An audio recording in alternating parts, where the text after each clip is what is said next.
sa inyo. Magandang hapon po.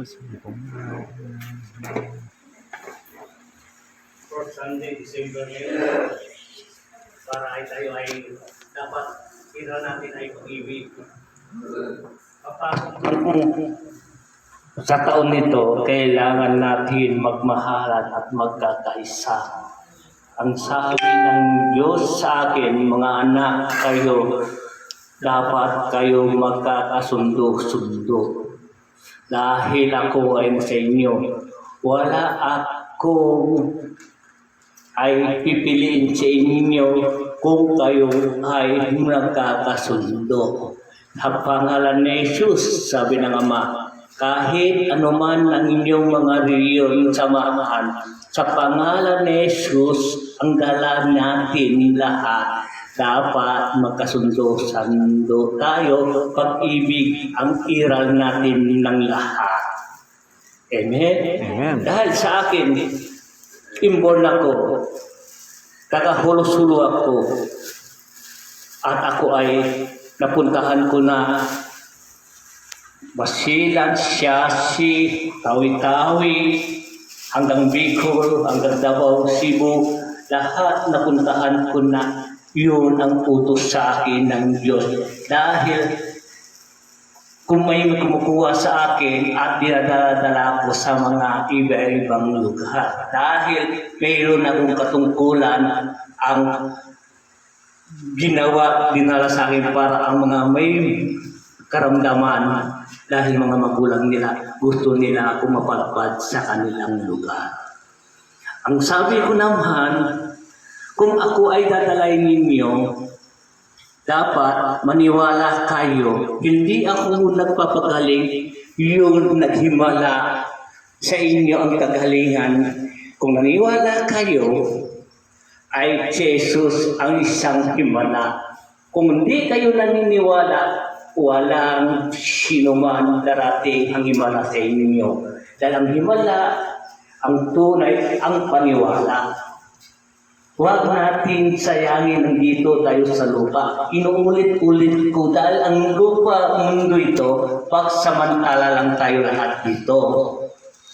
Walang permanente dito sa lupa. Kahit panahon noon at panahon ngayon, kung sino man ang nirespect noon at hanggang ngayon, nirespect pa rin. Siya ang dakilang naglikas sa atin. Ang naglikas sa atin, kailangan natin, anumang kagustuhan nila, gampanan natin. Dahil yan ang kasaysayan ang binigay sa atin ng Diyos. Amen? Amen. Walang sinuman matapang, walang sinuman at magusik. Dahil oras kayo nag-usik, oras kayo nag-usga ng iyong mga tao, hindi nyo alam ang kanyang simula, baka yun ipapahamak sa inyo. Kasi karamihan sa atin, kung may narinig, may nakita, yung mga nagsasalita ay naniniwala kaagad. Bakit di natin siyasatin muna bago natin ay paniwalaan ang kanyang sinasabi? So, mayroon na papahamak dahil wala silang kasalanan. Dahil ang kailangan at humiling tayo sa Kanya, sa may kapal, Ama, ituro niyo po ang daan patungo sa akin. Dahil yan lang naman ang gusto ng Diyos, ay pag-ibig ay laging dala-dala natin para sa Kanya. Dahil lahat tayo pagsamantala lang dito sa lupa. Binigyan tayo ng buhay, binigyan tayo ng katawan pagsamantala. Ang tunay nating tahanan ay nasa langit. Kahit sa tagal ng panahon, kung nandito ka, ibig sabihin, hindi ka pa ay binigyan ng tanda at kukunin na ang iyong katawan. Jesus lang ang dapat ang kukuha sa atin na sa Kanya ang buong katawan, ang buong kaharian dito sa lupa, sa Kanya yun. Wala kahit sa atin. ang may-ari dito. Kung ang dala natin, ang ating espiritu, ang ating isip, ang katawan nito, hiram lang natin sa Diyos. Amen. Amen. O sino gusto magpapaliwanag at sasagutin ko? Kung gusto nyo, kung ano man ang malaman. Dahil sa susunod, dito ay hindi na itong damit ang susuot ko, ang sabi ng Diyos, ay nakaputi na ako. Dahil ay sa langit, ang bihis nila ay nakaputi. Sa tagal ng panahon, 64 ko na, ay ito, first Sunday, 2025, December, ay sabi niya kagad kanina, magsuot ka na ng puti. Gawin mo na ang dapat mo gawin. Humiling ka sa taas. Ibaba mo ang iyong mga kagamitan. Ako rin nagulat. Dahil yun ang binurong sa akin. Gagawin ko. Sinishare ko lang sa inyo kung maniwala kayo hindi. Basta importante, yun utos niya. Sinabi ko. Ako rin nagtataka rin ako. Basta importante, sinunod ko lang ang kanyang mga sinasabi. Binibulong lang sa akin. Dahil tulad ito, nagsasalita ako sa inyo, wala kayong nakita sa Biblia, hawak ko ng Biblia at hanapin niyo nakasulat din sa Biblia. Dahil hindi ako pinaaral ng Ama, para ako ay iharap ko kayo magbabasa ko ng Biblia. Dahil kung ikaw ay talagang sugo niya, ikaw talaga ang sumusunod sa Kanya at tinanggap mo siya, kahit walang Biblia yan, dahil siya ang bahala sa inyo. Dahil siya ang buhay. Yung apostolis noon, nagbabasa ba sila ng Biblia? Ang hindi. Puso, ang lahat, ang mga ninulukluhan ng banal na espiritu ang tumanggap sa kanila ay mapalad. Milyon-bilyon tayo dito, ilan lang ang pinili ng Diyos. Tanggapin niyo at tanggapin din kayo. Mahalin ninyo rin ang mga pamilya ninyo. Dahil ang gusto ng Diyos, magkaisa tayo, magsama-sama tayo, buong pamilya. Dahil sabi ng Ama, kung saan ka bininyagan, saan ka nilakihan mo ng pagsasamba mo, kung sama-sama kayo magkapamilya at kailangan huwag kayong maghiwalay. Dahil ang karamihan sa atin, sabihin ko na sa inyo totoo, ay sa isang pamilya, iba-ibang reliyon. Ang importante, yun ang sabi ng Ama, hindi ang Diyos ang pinalitan ninyo kung hindi ninyong kasamahan. Ang Diyos, lumipat ka sa kabila, si Jesus. Pumunta ka sa kabila, si Jesus. Yung inalis mo doon, pinanindigan mo doon, ang sinasamba mo, si Jesus pa rin. Sino ba ang pinalitan mo? Ang mga kasamahan ninyo.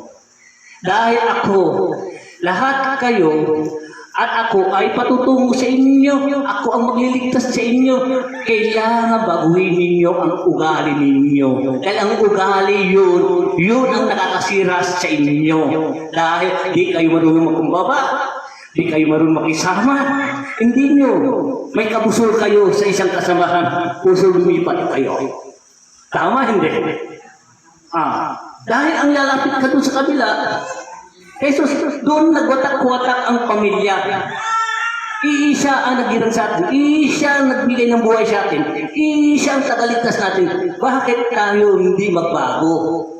Kung hiniram mo ang pag-ibig mo, ibig sabihin, hiniram mo ang pag-ibig mo, ay masaya. Nandun ang lahat, ang kasayahan, at kaligayahan, at katagumpayan. At lahat ang mga pangarap ko ay darating sa iyo, basta ang pag-ibig ang dala-dalanin ninyo. Amen. Amen. Puso, nandito kayo, alam ko may kailangan kayo. Ang hiniling ko sa inyo, maniwala kayo, magtiwala kayo para mayroon himala. Hindi makakalapit sa inyo ang Diyos kung kayo tagahusik at tagahusga. Dahil di mo alam kung sino ba ang hinusgahan mo, sino hinusilang mo. Pagdalawang isip ka, huwag kang pumunta. Hindi siya ang manggagamot sa iyo. Ayun ang himala, ang Diyos nagbigay ng buhay sa inyo.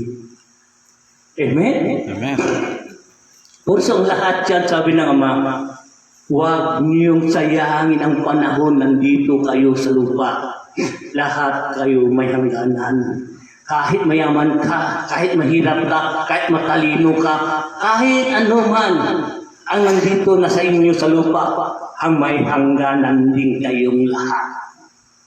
Kahit malaking lupa mo, lalaking bahay mo, magandang kotse mo, marami kang pagkain, maraming ano, ang hinahanap ng Diyos, ang iyong ugali, marunong makumbaba, marunong makisama, marunong makikibay-bay sa kapwa ng tao. Dahil lahat, pamilya tayo, isa ang taglilingkuran natin ay si Jesus. Amen. Dahil ang tanong ko, sino ang hinihiling ninyo? Sino ba ang sa inyo, ang paniniwala ninyo, ang tagaligtas? Ano ba ang pangalan, ang dala-dala ninyo, ang tagaligtas, ang paniwala ninyo? Ano ang kanyang pangalan? Ang Panginoong Jesus. Jesus Christ, Jesus, isa yan. Isa at kanya-kanya ang mga palayaw niya. Ang kanyang mga tawag sa Jesus Christ of America. Si Jesus dito sa Pilipinas. Iba-iba ang kanyang mga pangalan, mga palayaw, dahil siya talaga ang tao ang nagbibigay sa kanyang palayaw. Basta importante, dala-dala ninyo ang pag-ibig ang siyang magwawagi sa lahat. Yun ang magliligtas sa inyong lahat. Masaya ang pamilya ninyo, masaya ang buhay ninyo, masaya ang bayan ninyo. Ang Diyos ay pag-ibig. Amen? Amen. Ako nga, nagbilib ako. Nagtaka ako, di ko akalain. Mayroon pala nagpuri sa akin sa Manawag.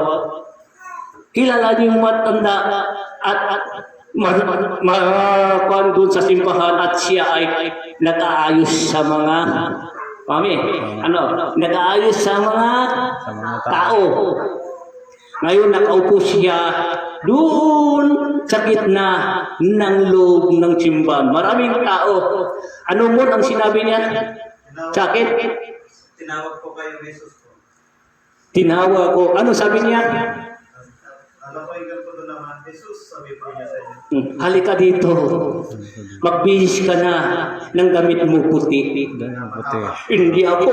Ang alam ko, ang ama natin si Jesus. Ang maraming salamat ay may pinagpawag sa akin. Ang tunay, ang ama natin si Jesus. Kung tinawag ako, ibig sabihin yun, mayroon sila ay napaniniwala ko ni Jesus. Ang edad niyo yung mga mga 70, 70 ganyan. 70 plus na. Dahil ang sabi ko, maraming salamat. Ngayon, paglabas, tinawag ko si Mami. Ang sabi ko Mami, halika dito. Dahil sa dami ng tao, pumunta kami dun sa nakaganon ni Yahweh. Ngayon, paglabas ko, nandun na naman siya sa harapan ng simbahan. Doon sa pintuan, may upuan siya sa tabi niya. Paglabas namin, tinawag na naman ako, Jesus. Ano sinabi sa inyo, Mami?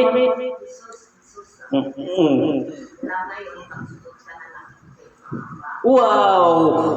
Dahil kagabi, ang binilin sa akin ng Diyos, ginising ko sa kanila, magsuot na rin ako ng puti. Dahil ang anak ni Jesus at gumamit ng pangalan ni Jesus, ang dakilang ama natin, tanda ninyo, ay si Jesus, pagbalik niya, kaluwete. Ang una ay kanan ng kamay. Ang anak ni Jesus ay kaluwete. Siya ang anak at si Jesus ay isa. O so may kaluwete, may kanan. Dahil Ang lahat yan, sabi niya, ang Holy Spirit, ang siya, ang anak ni Jesus. Also, may darating mas mahigit pa sa akin, nakasulat yan sa Biblia.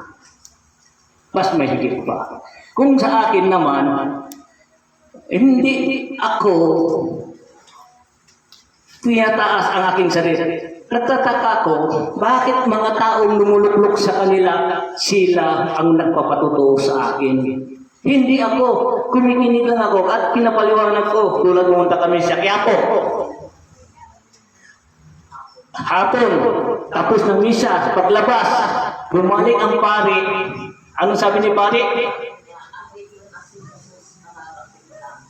Kapapasok na nandito na dahil kami lang tatlo ay dumating doon sa Quiapo. Ngayon na naman sa Manaoag. Manawag. Doon naman sa Dagupan, ang sabi nila yung gumagano ng babae, may maraming sako, dala-dala at natutulog sa karsada. Ano sabi niya?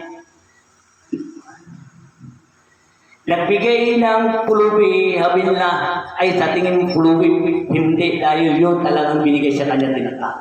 Nagbigay ng 5 piso sa akin. Ang tanong ko, na doon kami, at namalingki tayo na, no? At sabi ko, tanungin mo sa kanya kung ano bang bakit ako bibigyan niya ng 5 piso. Ano sagot niya? Tinanong mo.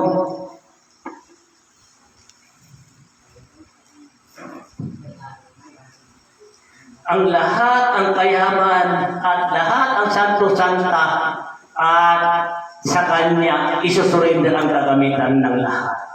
Bilang araw, makikilala niyo siya kung sino siya. Ang mga duka, ang mga pulubing, ang siya nakakakilala sa akin. May pumunta dito bata, 4 years old. Ang sakit niya, leukemia. Ano sabi niya? Sabi niya, punta ako kay ama, patong lang kamay niya sa ulo ko, gagaling na ako. Yun ang sabi ng bata, 4 years old. May isang 4 taon din babae, ang sabi niya sa mama niya, pagising. Paggising niya, iyak ng iyak. Inahanap si ama. Ama, sabi niya, inahanap siya.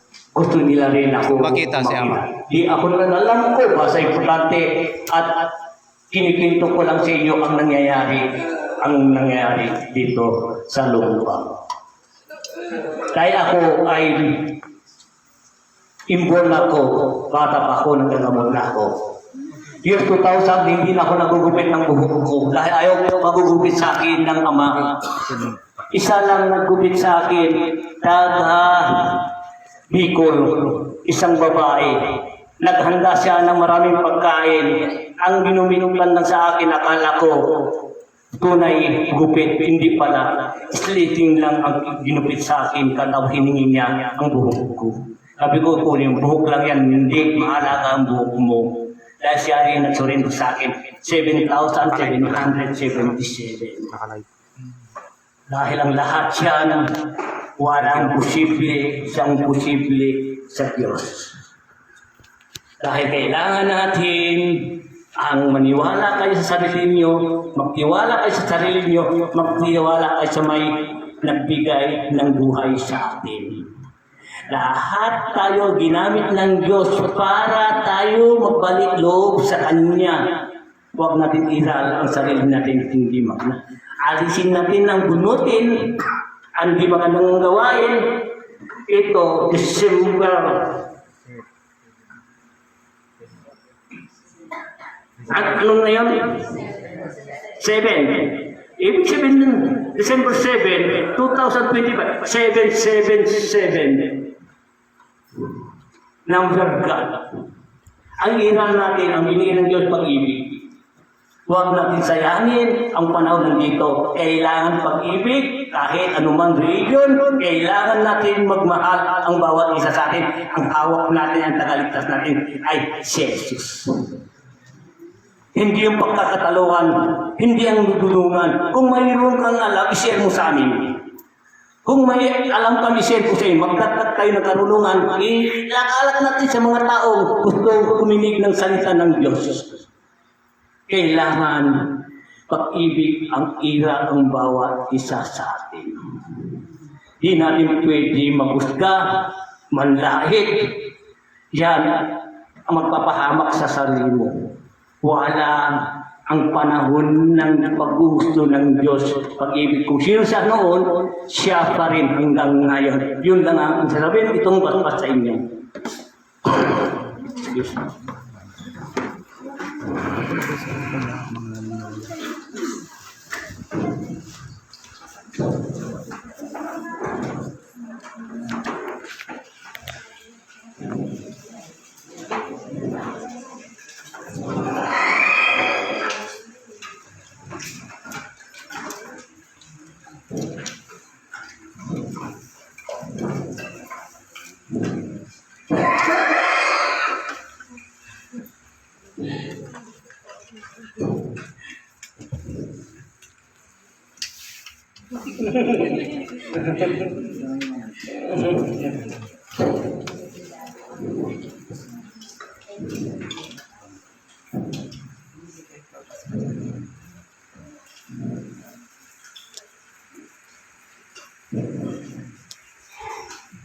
Alam niyo ang nagpapasilyo nyo, no?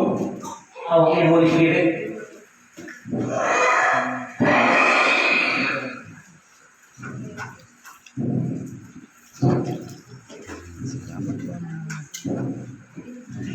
Holy Spirit. Yeah. Holy Spirit. Alam ko, ang sabi ng Diyos, kung saan siya ngayon, marami tayo ngayon. Basta, ang sabi namin na ngayon, December na ngayon, ang salita ng Diyos ay mahalaga sa lahat. At inyong mga ugali magbago na habang may panahon pa. Pag-ibig, huwag isipin ang mga bagay at natulungan ninyo sa kapwa ninyo. Isipin ninyo, may darating pang mas mahigit sa inyo, ang Diyos gagawa ng paraan. Huwag magkadalawang isip dahil yung dalawang isip mo, hindi kang totoo. Sayang ang iyong sa iyong gawain, ang kailangan totoo kayo, ang Diyos ay sa inyo. Sabi naman, tumulong kayo sa mga taong duka. Tumulong kayo, huwag niyong isipin ang tulong niyo, isipin niyo may darating pa, mas mahigit pa, ang tinulungan niyo ay darating sa inyo. Ang Diyos gagawa ng paraan sa atin. Di tayo pababayaan. Una-una ibigay sa Diyos sa atin ang kalusugan natin. Ang lahat ng bagay, mga nangyayari na naramdaman natin ngayon, dahil ang kinakain natin, puro chemical na ang lahat. Kung di natin alam, kailangan natin kumapit sa Kanya. Siya ang bahala sa atin. Sa pangalan ni Jesus, maraming salamat sa inyong lahat. Mabuhay kayo, palakpakan natin si Jesus. Hapon po sa inyo pong lahat, mga nun. Yung mga Maraming kasama salamat. dito, mga pulis, marunong maghilot dyan.